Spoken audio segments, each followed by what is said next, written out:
CZ, he's been showing this platform, Aster, and Aster is supposed to be this competitor to Hyperliquid. Give us the background of the story, Mike, and then I'll share with you what observation I'm starting to make.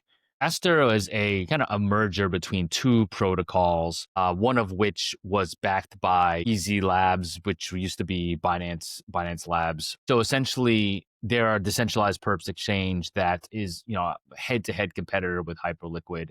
They held its TG last week. CZ pumped it. MrBeast bought over 100K worth of the token, and the token did almost 100x in less than a week, after those two very popular personalities supported the token publicly. Briefly hit $2 billion in TVL following the token launch. Now it's sitting around 1.16 billion. Everyone wants to talk about the token. That's kind of what took headlines.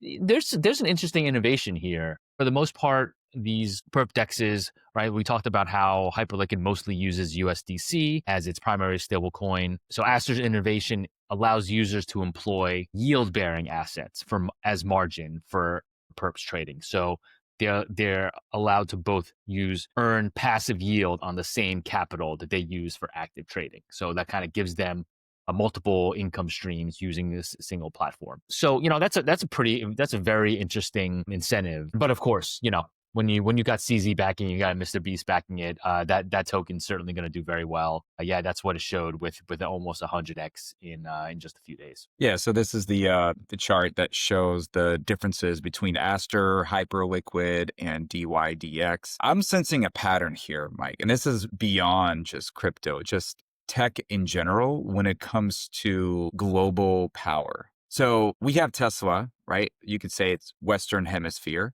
And then you have BYD in Asia, the Tesla competitor. If you look at crypto, you've got Coinbase, Binance, right? Two of the largest. Binance has BSC, so they have a chain, they have a token. Coinbase has Base, and they're getting ready to launch a token. And now you have Hyperliquid, which was a successful model. Aster is available everywhere, but its origination is Asia. That's where you get a lot of the users.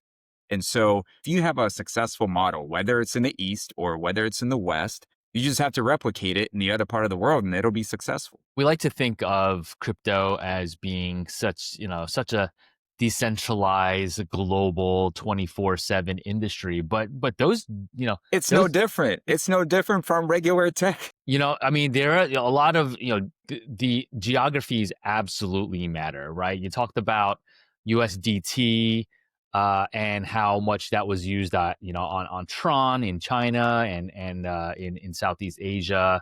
And a lot of it has to do with regulation, and how the government treats crypto. A lot of it has to do with the state of these the financial environments in some of these countries, and look, and a lot of it has to do with kind of like the influence that some of these personalities and founders have, and where they're from, and the communities and the audiences that they've built.